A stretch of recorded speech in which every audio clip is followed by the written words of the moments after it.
to CatavanCast, Van Life with a Cat. I'm Ben Don. I'm Frey. And this episode we're going to be talking about campervanning in France, I suppose.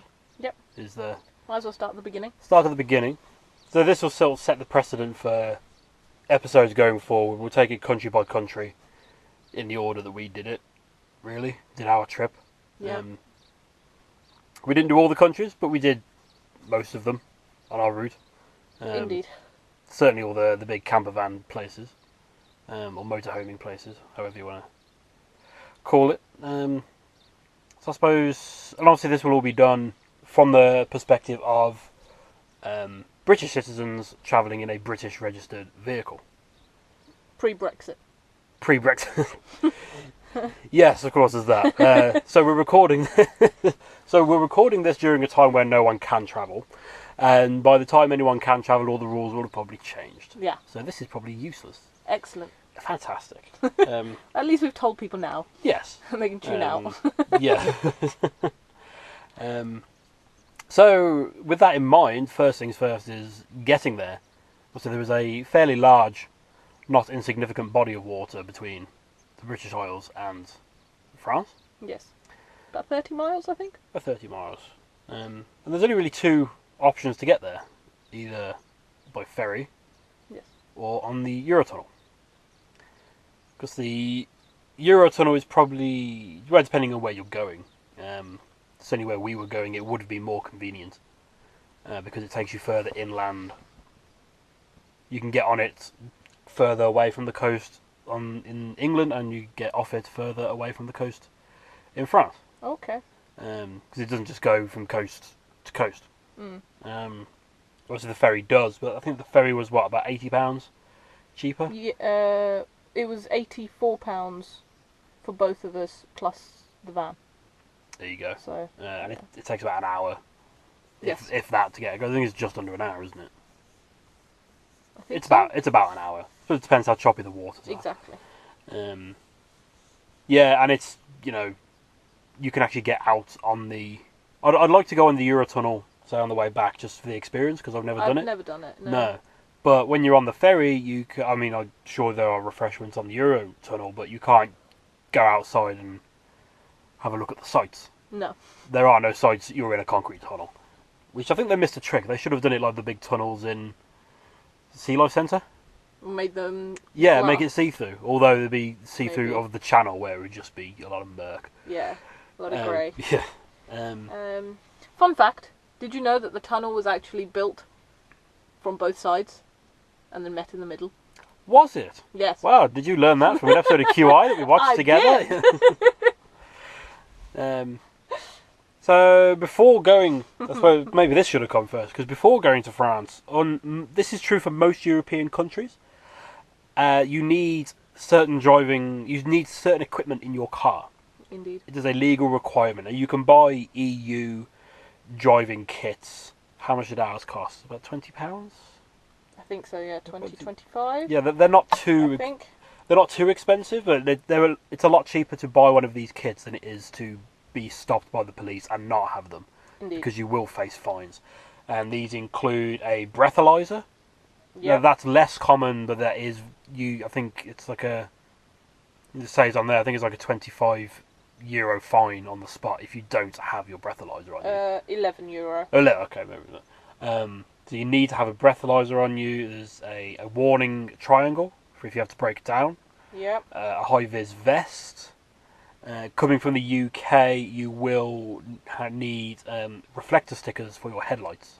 Yep. Now, this is any country where you drive on the right, not the correct side. In Britain, we drive on the correct side. Everywhere else, you drive on the right side. Okay.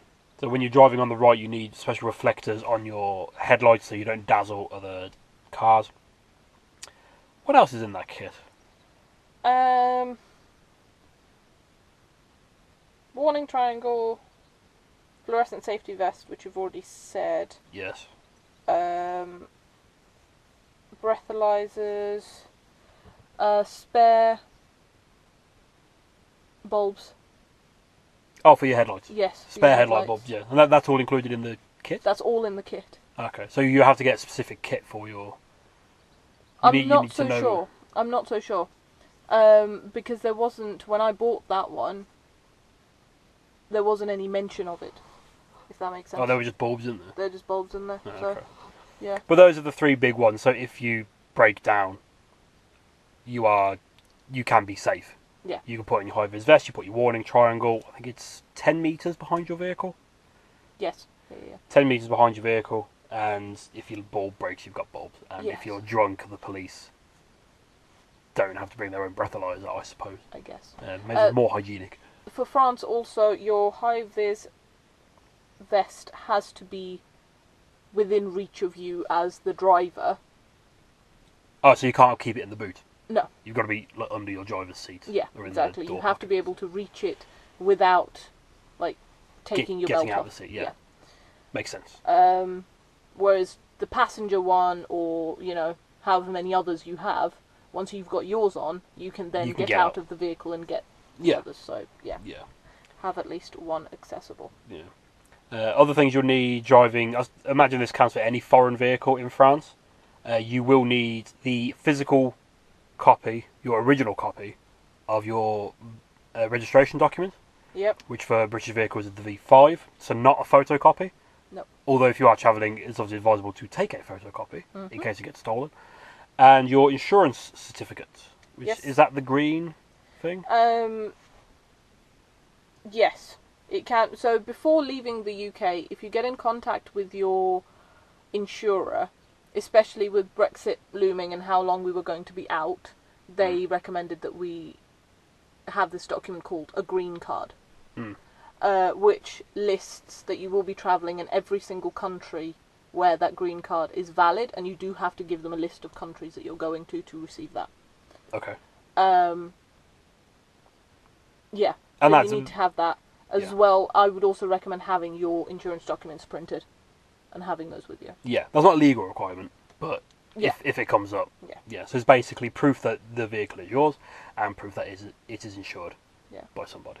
It's also law in... I'm not sure whether this is the whole EU again or just specifically certain countries, but you need... If your registration plates on your vehicle don't have the little EU banner on the side, you need one of the big GB magnetic stickers that go on the back. Yeah. So they know where you're from, I suppose. I guess. Yeah. Yeah. And in terms of additional equipment for your vehicle, that's it. I would also say that it sounds silly to mention it, but might as well mention it. You can't drive outside of your country on a provisional license. Yeah. So you need a valid, full license to be able to drive. Yes. On that note, I mean, I would like to think no one's got their provisional license and is thinking about travelling abroad. But they might, crazy people. But it's worth noting that France, with they have all their speed limits. Yes. Do you have your speed limits to hand? Yes, I do. Okay, so their speed limits differ on wet and dry roads. We'll focus on just dry roads for now. But as a rule, wet roads are just lower than the dry roads. So on toll motorways, it is 130 kilometers per hour as a speed limit, or that's 80 miles per hour. On dual carriageways and motorways without tolls, it's 110 kilometers or 68 miles per hour. On other roads, single carriageways perhaps, things like that, it's 80 kilometers per hour or 50 miles per hour. In towns, it's 50 kilometers or 31 miles per hour. But that starts where you see a town name sign. Yes. One of the rectangular ones. In Europe, this is generally across Europe, and even outside of Europe. When you'll be driving along the road and you'll come into a town and you'll see the town name on a sign, that also works as a speed limit sign. Yeah. When you see the name of the town, and sometimes they have a drawing, like a silhouette of a town. Yeah. Not the town, but a town silhouette. That is 50 kilometers starts here. Yeah. And then on the other side of the town, there'll be the town name with a big red cross through it. Yeah. And then you're back to 80 kph or whatever it was before. I bring that up because if you only pass your driving test within 3 years, your limits are actually reduced in France. They are. But that is a legal thing. Legally, you're not supposed to do that. But then in France, you have to have a sticker on the back of your car. For 3 years. For 3 years. So, well, back home, what is it? It's the green P, isn't it? Yeah. Which is optional. Yeah. You can have that for a year. But in France, you have the equivalent of that, but it's mandatory for 3 years. And they have to drive slower. So if you see someone with a sticker on the back of their car, it's an A, there you go.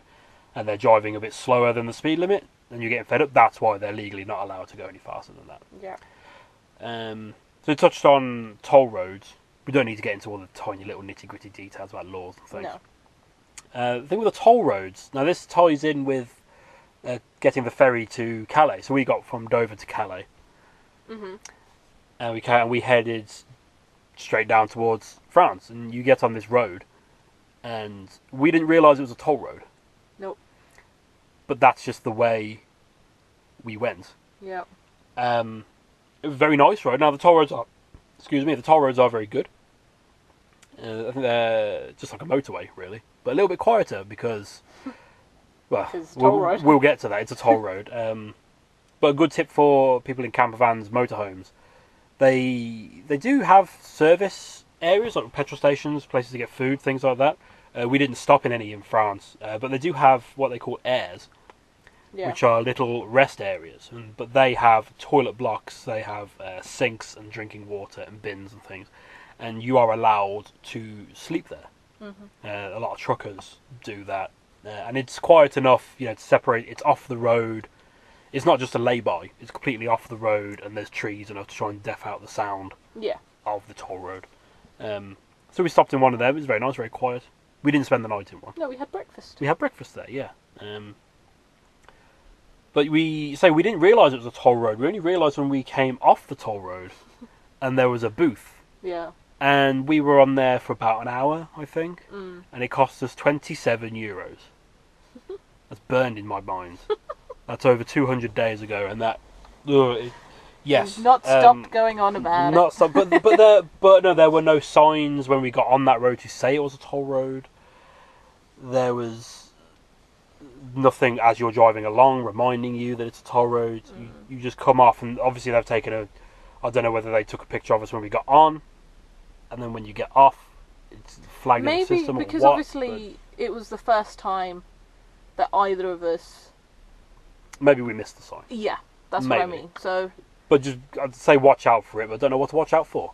Because we got off and we paid, and they take contactless, Which, thinking about it, if you're trying to do this solo, rather, if you're in a British van, trying to do this trip on your own, stay the hell away from toll roads, because you'll have to get out of your van to pay. Not necessarily get out, you just slide across.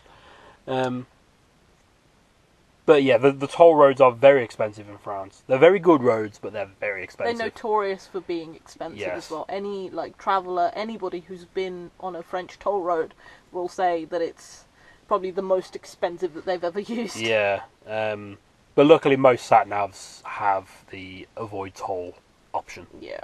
Which is highly recommended, because, we got caught out.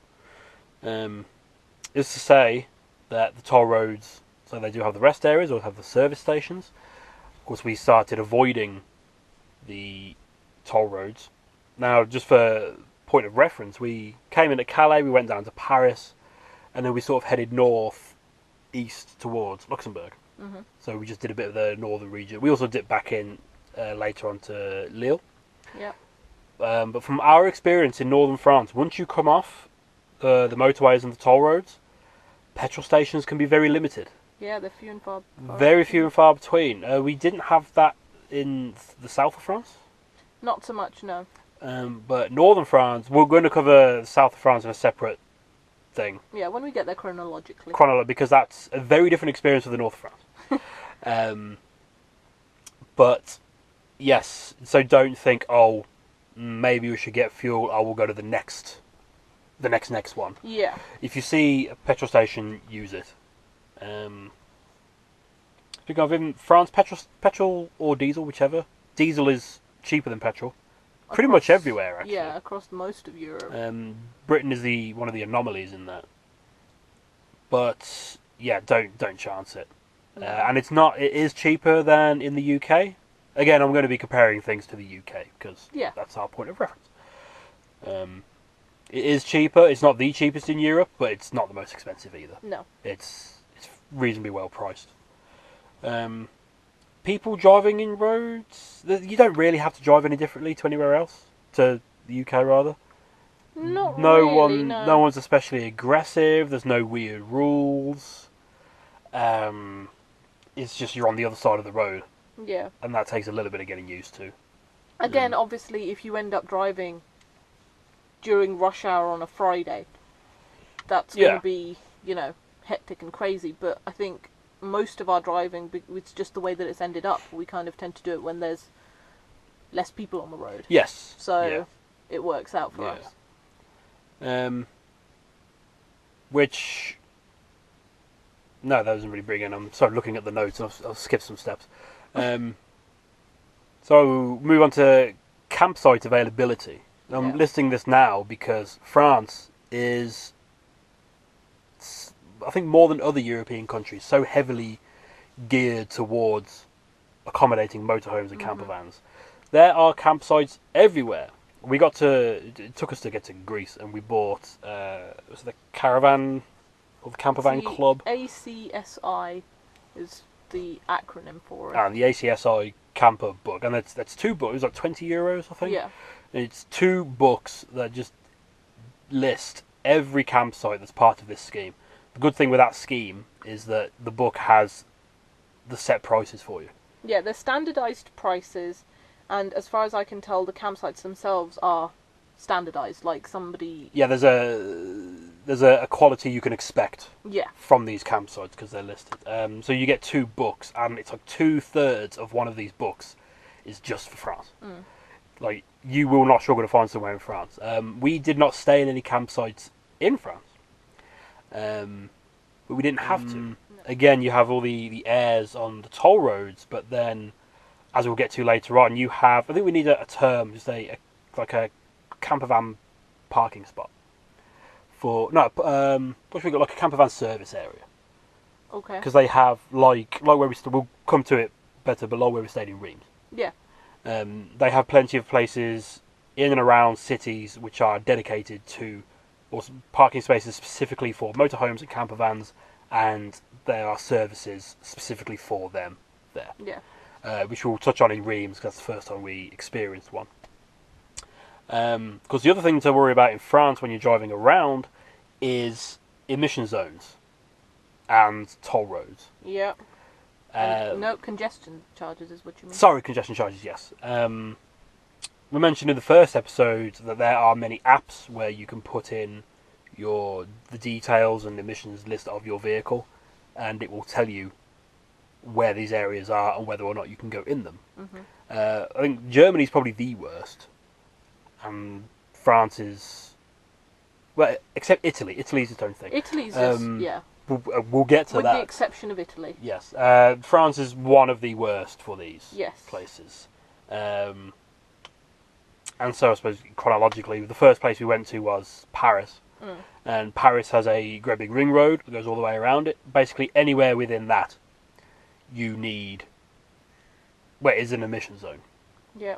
And basically unless your diesel van is about 2 or 3 years old... Yeah, I think diesels is like Euro 6 now. Yes. In all of these places. They're very, especially, the proper Western Europe, they're very strict on what can come in and out. Yeah. You can get stickers, but you have to buy them online to display. Yeah. Then you have to plan before you go and all the rest of it. Oh, excuse me. But there are alternatives. And you can get these apps that will, we did have to use the app which showed us where the area was and sort of cross-reference that with our sat-nav to make sure it wasn't taking us through there. But we managed. So we first went to France. We parked up in Compiègne, Compiègne Well, was our first stop. Outside of Compiègne, out in the woods, down a dirt track. Yeah. Very adventurous for our first night on the continent. Next to a little lake. And there are plenty of areas like this. There's places especially out in the sticks. Yeah. And we were there in off-season. Mm-hmm. Well, we were at the very tail end of the season. This is the end of September, so the very tail end of the season. And as we said in the first episode, generally in these car parks, because we're not invading on other people's lands, we followed signs and tracks to this dedicated, an actual car park. As long as you don't leave a mess or make noise, you're welcome there. Yeah. You're not blocking anybody, you're not making yourself a nuisance, you can stop there. So we stayed there, we headed to Paris, and we ended up parking on the edge of one of the big parks. Yes. And then we walked in towards we went to go see the Eiffel Tower. We did because so- it's Paris. It's Paris. Now we parked again. You're sort of off the main road next to. Really should have looked up what that big restaurant was we parked next to because it's famous. I'm just about to do that. Okay, well I'll carry on while you're researching that. So we decided to walk it. It was a long walk through the park and into the city itself towards the Eiffel Tower, because the Eiffel Tower was quite separate from everything else, sort of on the other side. So we decided to do that. It was a long walk, and we were both very out of shape at the time. We were not exactly in shape now, but we're used to walking around now. So that was quite the hike. But it can be done. We did it. Yeah. But we learnt the next day that Paris has a good system. So obviously there is the metro, things like that. And it's €1.90 per ticket. And that's a single ticket, and that will get you... That's on metros, that's on overground trains, that's on buses and trams. There's €1.90 per ticket, so that's per trip. The caveat with that is that's per trip, I should say, because you can't get on the metro and then use that same ticket to get on a bus. You'd have to get a separate ticket for that. But what they do is you can buy a big pile of 10 single tickets for €16.90. Yes. And for two people, we made about 3 or 4 trips on that. Mm-hmm. But we had 2 tickets left over, so we made 4 trips. Yeah. And that did us that. We could get around, so we got into Paris, have a look around, and then come back out. But that was the next day. Yeah. Have you got the place? Yes. Yes. It's the Grand Cascade. La Grande Cascade. There you go. Yeah, so we didn't realise it was famous until we saw it. We've seen that in films. I know this. We know that. And we took the long walk into Paris. But the biggest, I think, bit of advice we could give about the Eiffel Tower specifically is don't get your hopes up. Yeah, really don't get it. It was a very unpleasant experience. It has to be said. Yeah. I'm sure people have had wonderful times there, but this is what, like as you said, we were at the tail end of the tourist season. Yes. And it was still that busy and unpleasant. Yes. You know? So if somebody was to go, say, normally, not during quarantine obviously, but normally at about this time of the year, it would be hell. Yes, because we're recording this in early May. So yeah, if someone was to go now, it would be hell. It would be because you can't get the Eiffel Tower itself is surrounded by a huge barrier. Yeah, glass barrier. But you can see through it, yeah, and you have to pay to get in there, and then you're just below it. But then if you want to climb up it, now obviously you'd have to pay to go up it. Yeah. But to get under it, where there are food places and things, you have to pay to get in there as well. But the outside of it is surrounded and very heavily concentrated with guys trying to sell tat. And they're the aggressive sellers as well. Yeah. Like they will come up to you and shake your hand and try and put jewellery on you. You get young girls asking you to sign petitions, and then they want donations. Yeah. Because someone comes up and asks you, "So can you sign this for deaf kids or something?" I don't know. You think, "Oh, okay, I'll sign a petition." That doesn't hurt. "Oh, can you give a donation as well?" It's like, right. Like, and no. then and then I think I pulled out 50 cents, and they're like, "Oh, have you not got more?" And I'm like, all right, nice. No, that's the thing. Like, all the other donations on there are €20. Yeah. And no. That's how they come out. I had a guy come, like a T-shirt or something, and he's like, this. I know because I had a band T-shirt on, I think, and I like that band on, all this and all that. And you just shake him out, and I'm like, okay, I'd like to leave now. And then he's trying to put no, and he's keeping my hand. It's like, okay, right, now I don't like this. Now let me go. Stranger danger. It's yeah, but it's constant. It's relentless. That's the thing. Like, you can't escape from it. No, if you just glance at some horrible, tacky little glittery, no offense to anyone who's got one, glittery Eiffel Tower statue. Like, you just look at one, they're like, you want the, like... I think I just look English, because I speak English straight away. Maybe. But no, the Eiffel Tower was not a pleasant experience. That's what I mean. It's the relentlessness of it. Yes. That gets to me. Like, it was worse than Morocco. It's not just around that glass barrier around the Eiffel Tower itself, it's also in that park. Yes. That's next to the Eiffel Tower, so you can't... Until you're the other side of that park, really, you can't actually just stop to look at the Eiffel Tower without being interrupted every 2 seconds. You will be approached. Yeah. And that's what I don't like. Especially if you've got a camera. Yeah. They're on you. So yeah, that wasn't a great introduction, and we just walked so long. Yeah. We were already sore and out of shape. We then went to go and get something, try and find something to eat, just a little cafe or something. There were no cheap ones really, or there was nowhere. Well, it's Paris. It's Paris, yeah. But we did eventually find. That's right. No, we found a little patisserie. Yeah. And we got something to eat, but then it's we'll just go find somewhere to sit. And you have to go back to the park. Yeah. There are no benches that we could see. No. Sort of once you get in the more city part of the city.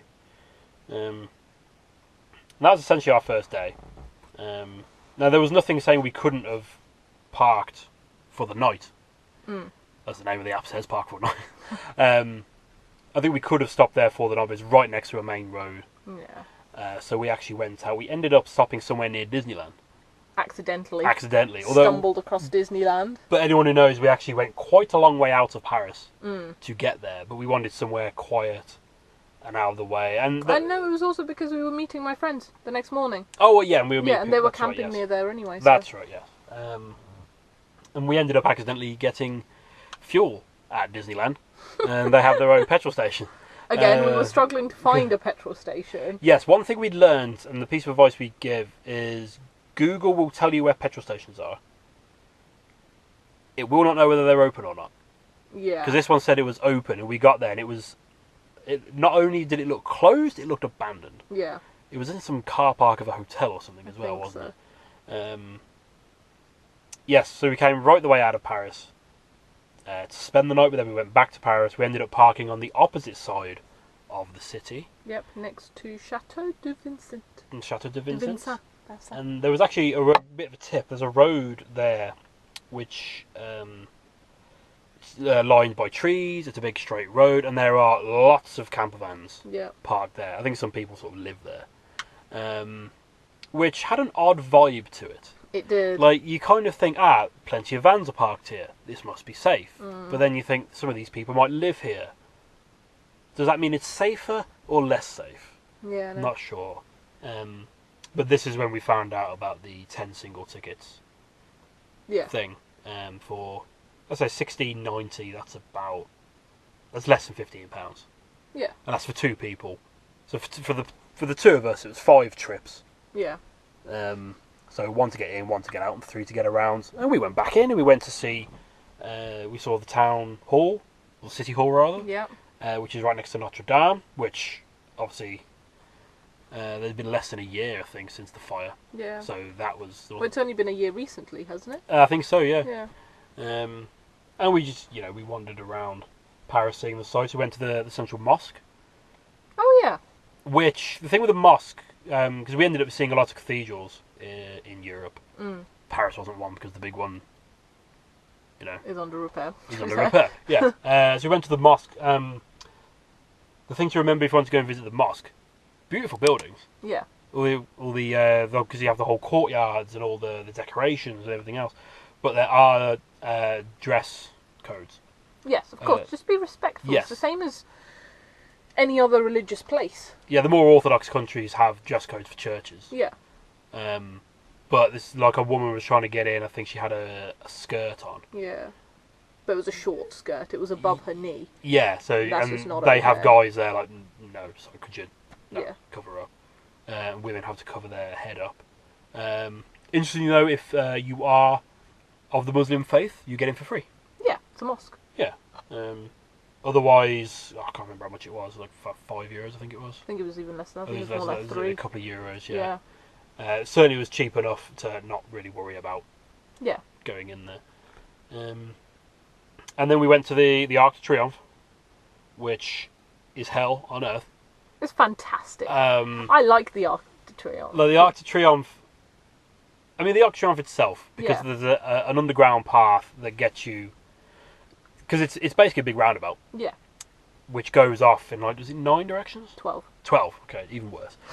But there are no lanes on the road. Nope. And it's that common sort of story everybody knows, isn't it? Like, no vehicle insurance is valid on that. Really? Yeah, I'm sure that's a thing. Okay. Maybe that's just an old wives' tale, I don't know. Maybe. Because it's so, like, horns are constantly going, because there are no lane markings. No. It's just a big round bit of tarmac and people go around.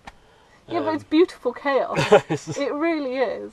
I would personally like to drive there. Maybe not so much in... Actually, no. Moya would be fine because of the size she is. And because of the colour she is. People will go round. Maybe, but it's just the bikes. It's the same as in any... anyone who's driven through London will know that it's the people on two wheels that are the danger. And you know that they're not going to hurt you, but you could kill them. Yeah. By them being idiots. Yeah, but then I've ridden through London on a bike and I didn't feel safe at all. Well, yeah, because true. of everyone else. But no, so... yeah, Arc de Triomphe. Yeah. Well, no, that was it. I'm just saying, Paris has got nice things to see. Yeah. The Eiffel Tower is not one of them. No. Not at all. It's not... I mean, if you're going to get there to go up the top, obviously it's worth considering we were doing things on a budget, so we're trying to do free things. So we didn't go to any of the museums. That's probably amazing museums. But I think it's not really worth going to the Eiffel Tower unless... Or just go there prepared. Just know you're not going to be left alone. Yeah. I say we went there on the end of the season on a slightly rainy day. It was threatening rain all day. It was not good. Also, I don't think the Eiffel Tower is actually that cheap either. No?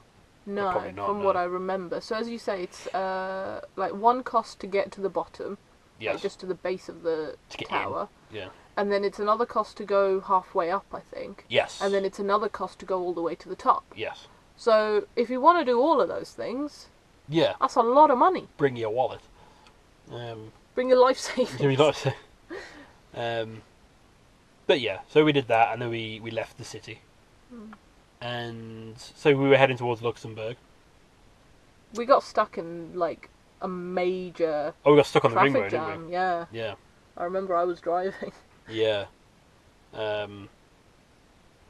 Yeah. So that was fun. Paris is, like, it's very...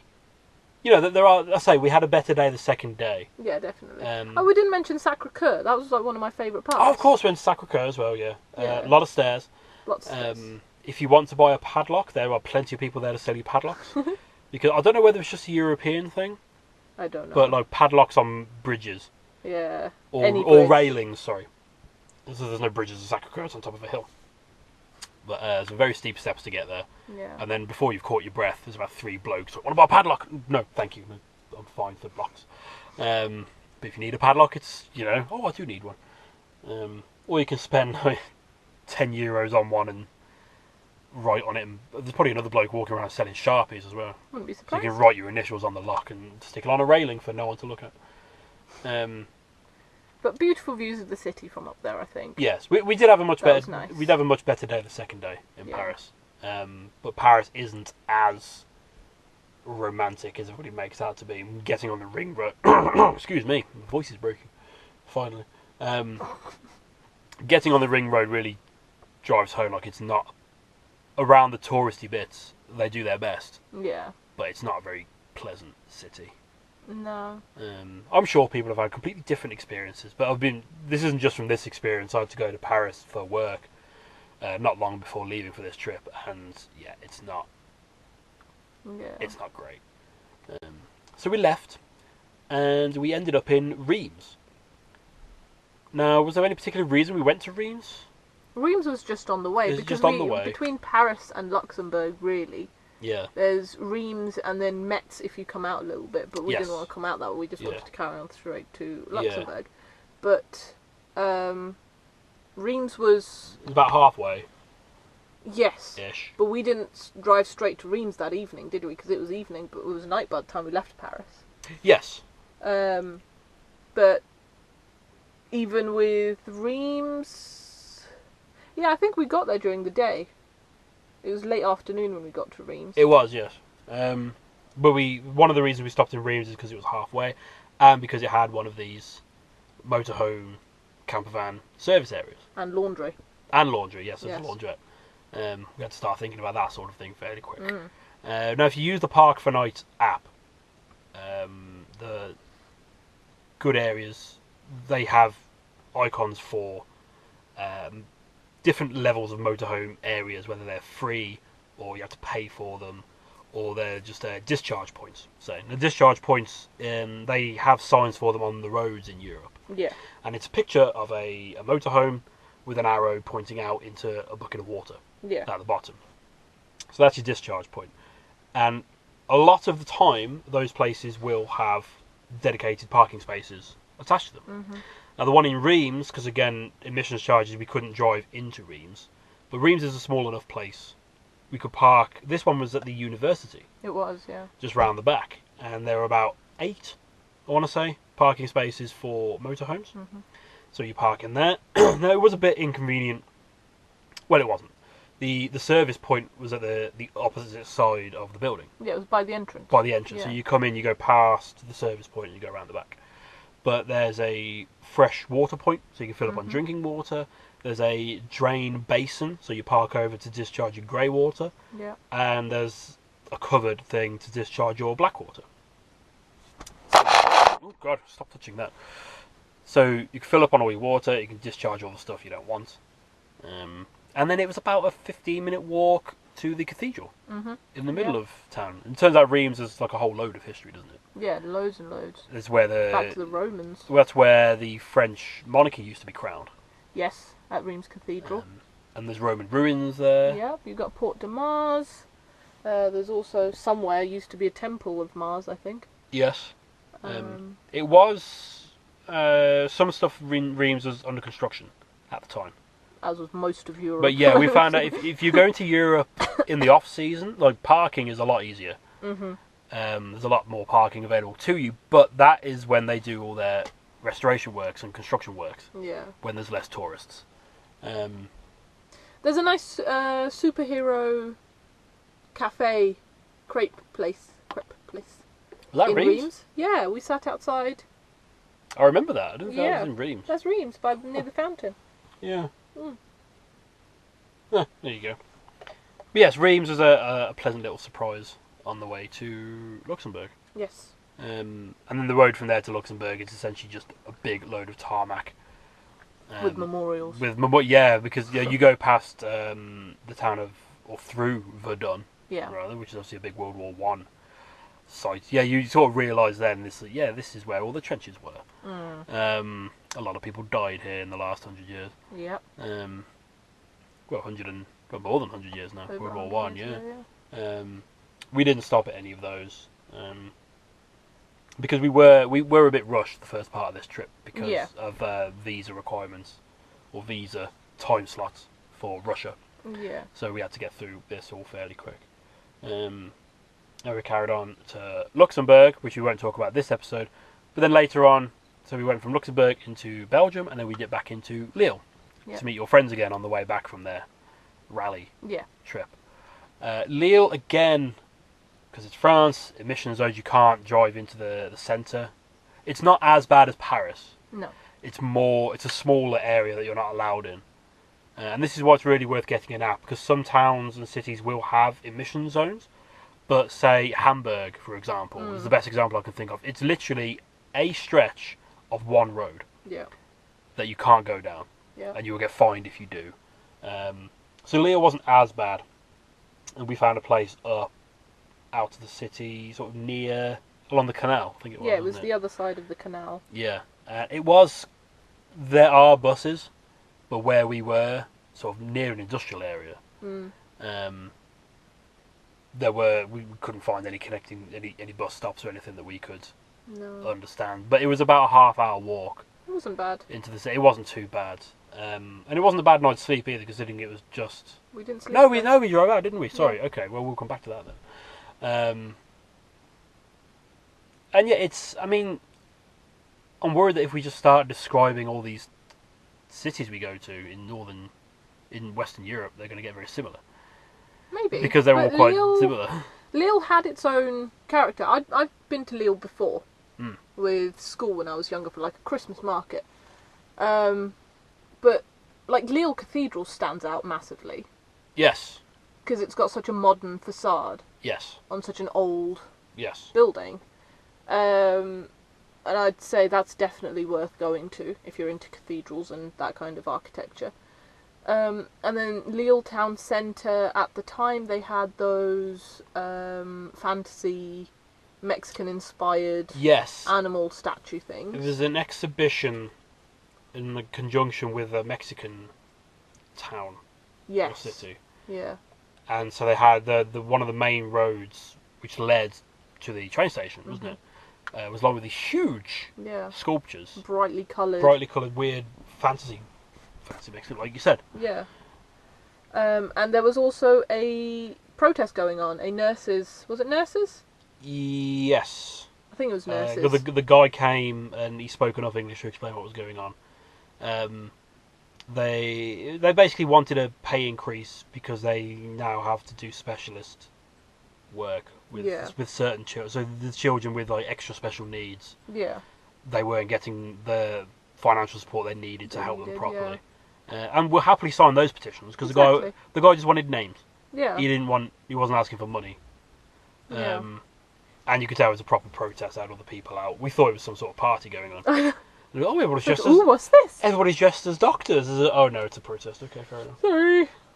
And then Lille also had that other church we went to. I want to say St. Michael's. There's a lot of St. Michael's. Yeah, off the top of my head. And that was quite nice. They had some amazing paintings around it. Yeah. Other than that, it was quite bare and grey. The church? Yeah. Yes, it was quite grey. Yeah, exactly. An older one, yeah. But no. There's nothing. Yeah, I say a lot of these, like Reims we spent a couple of days in because we got there, like you said, in the middle of the day. Yeah. We had to go and do laundry. And then another day, so we ended up spending 2 nights there, I think. Yeah. 2 or 3 nights.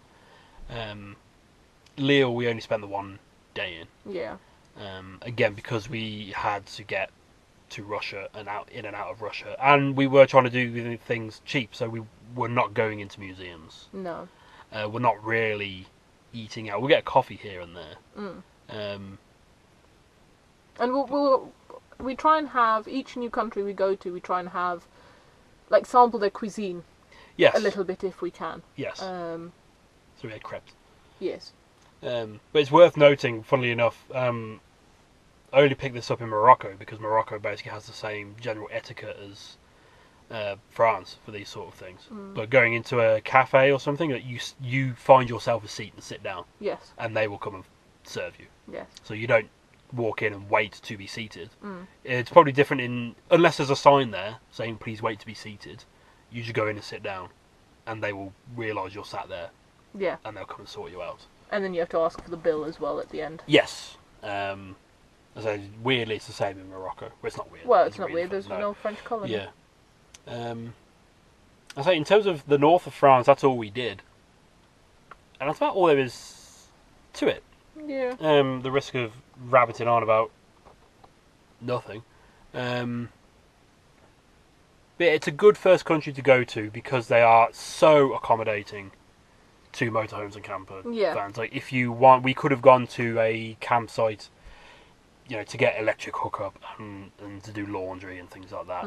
But we're doing it on the cheap. We know people. We've seen people on the social medias doing this sort of trip, but in campsites. Yeah. And aside from the evidence, seen France is the best place for campervan. They are everywhere. These campsites, and they're all of high quality, or at least of a minimum quality. You're not going to go get just a car park that they charge you to stay in.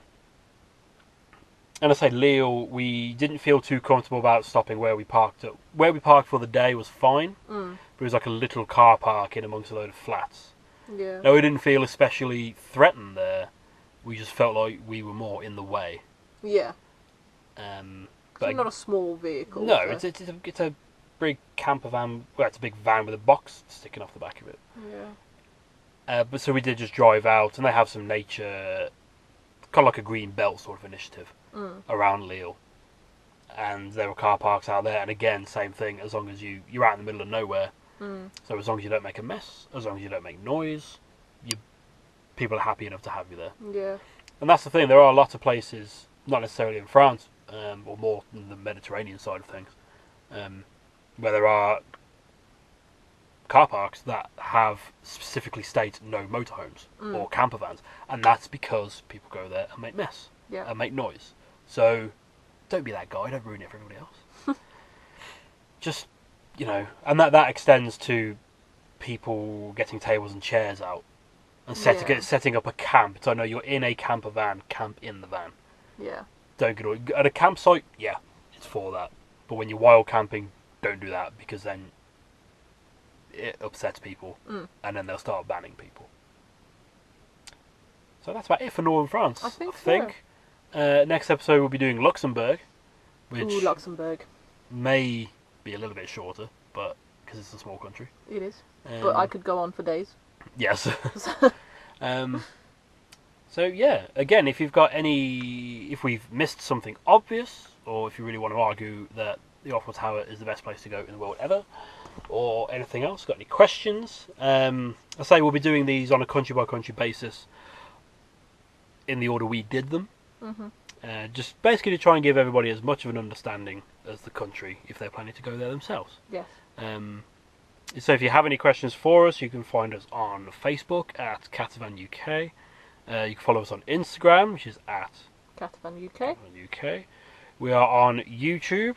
We don't have enough subscribers to get our own URL yet, so just search for Catavan or Catavan UK, and you should find us. We do have a website, which we're slowly coming around to updating. Yeah, the website's kind of taken a backseat for now. Yeah, but we have extremely slow internet here, which makes it incredibly difficult to update the website. But that's catavan.co.uk. Yeah. And that's all the social media, isn't it? I think so. And obviously this podcast, which you're already listening to. Oh, no, you can search for us on Redbubble. Oh, yes, of course. For some products. My thing. Your thing, yes. What is your thing? Forgot about that. So if you go on Redbubble and search for Catavan, that will give you all of our designs that are on there at the moment. By designs, I mainly mean my photography from this trip so far. But that's t-shirts, clocks. Yes. Basically, anything and everything that you could possibly want something printed on. That Redbubble allows. Yeah, that Redbubble allows. And they do have a massive variety. And I am adding more and more designs on there as much as I can, internet allowing. So check it out. Yeah. And we hope you've enjoyed this episode. Hope it's been a little bit insightful for you. Perhaps. And hopefully we'll see you. Well, we won't see you. Hopefully you'll be listening to us next time. Yes, Luxembourg. For Luxembourg. Bye. Same time next week.